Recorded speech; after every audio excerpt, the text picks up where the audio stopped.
Hello everyone. This week's topic is on child and youth in a global context, where my chosen TED Talk is What is the Most Important Influence on Child Development by Tom Wiesner. A bit about the speaker, Tom Wiesner, is a professor of anthropology and psychiatry at UCLA. He studies and teaches about culture and human development. He got his PhD from Harvard and commits to learning non-parental and sibling caretaking around the world, from Wisconsin, LA, to India, and even to Kenya in his missions of low-income issues and how to understand them. I chose this specific TED Talk as after scanning a few, Tom took this specific topic head-on rather than other speakers who mentioned just one foreign location and how it's different to Western societies, rather than looking at a total global context as Tom does. His global expertise also helped me understand the topics at hand better.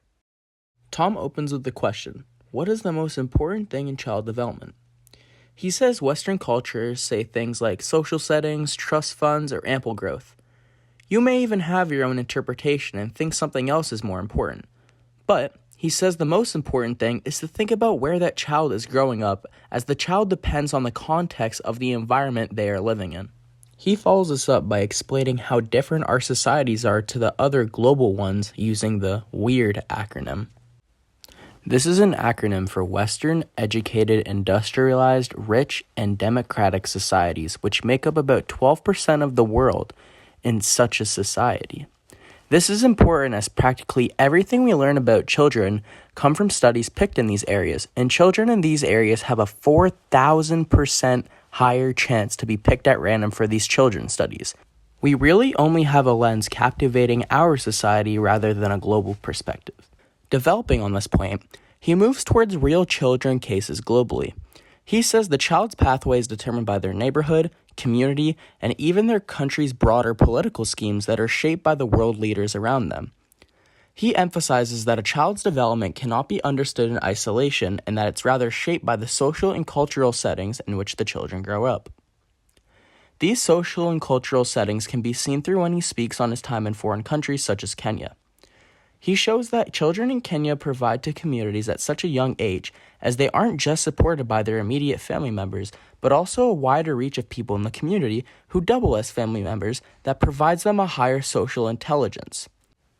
This is proven when he brings up something he experienced in his time when he was in Kenya, and that being that a community member's father had died, so they all had the younger students collect wood at lunch at school and walked it all the way over to the house to pay condolences and provide the wood that was needed for the funeral traditions.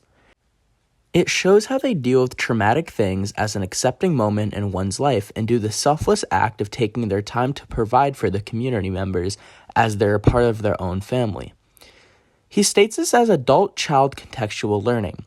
These roles the community members play in their lives are crucial components of development, very different to our context in Canada, where our families are very individual apart from maybe one relative and blood-related family members. Care is socially distributed, which makes the child feel more connected to their society rather than having interpersonal relationships. These children face impoverished conditions, so having a role in their society together with their peers substitute for any stress that may be caused. Kenyan societies don't really have any social outcasts as Western societies do in older groups, as they become so integrated in their society as an important member from such a young age. From our Western perspective, they lack much access to things, and some groups like women are challenged systemically. But to them, they have each other and a role in their society, and that is all that matters to them. The TED Talk relates to the idea that the most important influences on a child isn't just their family or genetics, but rather their environment, which relates to John Watson's theory of environment matters learned in CHYS. Watson says, quote, strong emphasis on environmental influences and development is continuous and based on learning, end quote. Just as how Tom states that these children are more psychologically advanced towards things due to their sheer importance and impact in their community at such a young age, which gives them a strong sense of their environment that impact them to be more mature at a younger age entirely. Overall, what I learned is the most important thing in child development is to develop the ability in a child to collaborate and be a useful member in their society regardless of where they are and their social economic status. And in order to do that, the child must possess confidence in their abilities and be able to communicate effectively in that particular society, which depends on how they adapt to their environment and how they interact with it. It is relevant because it provides insight into how similar all of our societies are.